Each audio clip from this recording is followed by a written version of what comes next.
Boker Tov, Shavua Tov, nous sommes le 11 novembre 2018. 11 novembre 2018, il y a 100 ans, prenait fin la Première Guerre mondiale. Nous allons en parler dans quelques instants. Nous sommes le 3 Réchouan 5779. Daniel Eik au micro, Ariel Binichou à la technique ce matin. Heureux de vous retrouver pour cette nouvelle heure d'actualité, la première de cette semaine ici en Israël. Une heure d'actualité que nous allons débuter comme chaque matin par un premier journal d'information dans quelques instants. Ensuite, vers 8h10, eh bien, nous marquerons, comme je vous le disais, le centenaire de la fin de la Première Guerre mondiale en interrogeant Shlomo Balzan, qui est historien, guide à Yad Vashem, et qui nous parlera de l'état du judaïsme français et européen au lendemain de cette première guerre. Nous essaierons de déterminer avec lui comment se comporter, quel était l'état du judaïsme français après une terrible guerre comme celle de la Première Guerre mondiale. Ce sera donc entre 8h10 et 8h30. Vers 8h30, je vous présenterai la revue de la presse et des médias israéliens. Et vers 8h45, nous serons en ligne de Paris avec Jean-Charles Zerbib, l'un des responsables de l'organisation sioniste mondiale, du département francophone de l'organisation sioniste mondiale, qui nous parlera justement des programmes de conférences que l'organisation sioniste mondiale organise dans les prochaines semaines en France sur différents thèmes ayant bien entendu un rapport étroit avec l'État d'Israël et avec le développement de l'État d'Israël dans divers domaines. Voilà donc pour le programme de cette heure d'actualité. Comme je vous le disais, nous allons commencer par un premier journal d'information. Le Premier ministre Binyamin Netanyahou a réagi hier soir pour la première fois à l'annonce des recommandations de la police israélienne d'inculper certains de ses plus proches conseillers dans l'affaire de la vente des sous-marins allemands à Israël. Peu avant de s'envoler vers Paris, M. Netanyahou a répété qu'il n'était pas au courant de cette affaire. Le Premier ministre a suggéré aux journalistes de patienter avant de faire des conclusions hâtives dans ce domaine. Dans l'entourage du conseiller juridique du gouvernement, le Dr Avichai Mandelblit, on rejette également très catégoriquement les allégations de l'ancien Premier ministre Ehud Barak, selon lesquelles Mandelblit aurait pris des décisions, je cite, douteuse dans l'affaire des sous-marins allemands après qu'il ait fait l'objet de pression. Fin de citation. Les proches de Mandelblit ont qualifié de mensongères les accusations selon lesquelles il aurait tout fait pour bloquer l'enquête dans l'affaire des sous-marins afin que Binyamin Netanyahou n'y soit pas impliqué. S'il y avait eu le moindre doute sur une possible implication du Premier ministre, il aurait été interrogé comme dans les autres affaires, affirment donc ses proches d'Avichai Mandelblit. Hier soir, le président du camp sioniste Avi Gabay a appelé à la formation d'une commission d'enquête sur l'affaire de la vente des sous-marins allemands. Selon Gabay, il s'agit là de l'affaire de corruption la plus grave de l'histoire de l'État d'Israël et les personnes les plus proches du Premier ministre sont incriminées et accusées et soupçonnées de corruption grave. Selon le président du camp sioniste, cette affaire est un acte de trahison envers les soldats de Tsahal. Ceci étant, le Premier ministre a également réagi lors de cette conférence donc au bas de la passerelle de l'avion qu'il devait le conduire à Paris. Il a réagi également aux accusations selon lesquelles il a cédé au Hamas en acceptant le transfert vendredi de 15 millions de dollars en cash dans des valises en provenance du Qatar vers la bande de Gaza. Une somme qui a été transportée par l'émissaire du Qatar dans la bande de Gaza, Mohamed El Hamedi.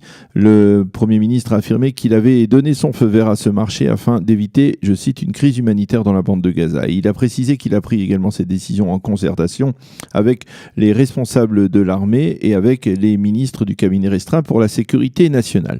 Les critiques après une telle démarche proviennent également de l'OLP à Ramallah qui s'en prend à Israël et surtout au Hamas. Cet argent a été transféré avec des méthodes de mafia, affirme-t-on à Ramallah. Les responsables de l'autorité palestinienne ont accusé le Hamas d'avoir orchestré les manifestations devant la barrière de sécurité au cours des derniers mois uniquement pour obtenir des billets verts. Et l'on avance pour preuve à Ramallah un dialogue bref surpris par les caméras de télévision entre le numéro 2 du Hamas à Gaza et l'émissaire du Qatar. Celui-ci, on le voit, exige l'arrêt des manifestations après avoir remis donc trois valises remplies de billets verts, et le responsable du Hamas lui répond: pas de problème.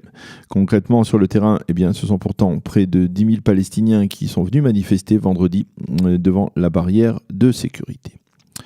Toujours à propos de la visite du Premier ministre Benjamin Netanyahou à Paris, aucun rendez-vous n'a été fixé avec Vladimir Poutine, qui participera au sommet de la paix organisé aujourd'hui par le président Emmanuel Macron. Les efforts entrepris par le Premier ministre israélien afin de rencontrer Vladimir Poutine ont donc apparemment échoué. Par contre, M. Netanyahou s'entretiendra bel et bien avec le président français. Et puis pour revenir à cette situation de tension dans la bande de Gaza, alors que l'on parlait de cesser le feu entre Israël et le Hamas, donc après le transfert de 15 millions de dollars en provenance du Qatar vers la bande de Gaza, le feu a dévasté une serre d'un agriculteur du Moshav Netiv à Asara, dans la proximité nord de la bande de Gaza. Et ce feu n'a pas été provoqué, cette fois par un ballon incendiaire, mais bien par un Palestinien qui a réussi à franchir la frontière, la barrière de sécurité impunément, avant donc de se diriger vers les serres de cet agriculteur israélien. Il convient de préciser que ce Palestinien avait déjà franchi la barrière de sécurité dans le passé. Quant aux forces de sécurité, elles l'avaient repéré et le suivaient, mais comme il était éloigné de toute habitation, eh bien, elles ne l'ont pas arrêté immédiatement. Les dégâts causés par cet incendie, provoqué donc par ce Palestinien, sont évalués à plusieurs centaines de milliers de shekels. Les habitants de Netiv Asara ont accusé les forces de sécurité de Tsahal de n'avoir pas agi comme elles auraient dû le faire. La commission interministérielle des lois ne débattra pas aujourd'hui de la loi dite loi Sahar, une loi visant à empêcher le président de l'État de confier à une autre personne que le chef d'un parti ou du plus grand parti le soin de former une coalition gouvernementale au lendemain d'élections législatives. Il s'agit là d'un amendement à la loi fondamentale sur le gouvernement. Le motif de ce report, des divergences de vues au sein même de la coalition gouvernementale à ce sujet. Au sein du parti Chasse, on s'est déclaré opposé à modifier une loi fondamentale uniquement à cause, je cite, d'un caprice ou d'une paranoïa. Fin de citation. Et puis l'Union des étudiants israéliens qui étudient dans 8 collèges d'enseignement supérieur, des collèges qui n'ont pas ouvert l'année universitaire à la suite d'un mouvement de grève du personnel enseignant, eh bien c'est l'Union des étudiants israéliens a décrété de sa part une grève à partir de demain.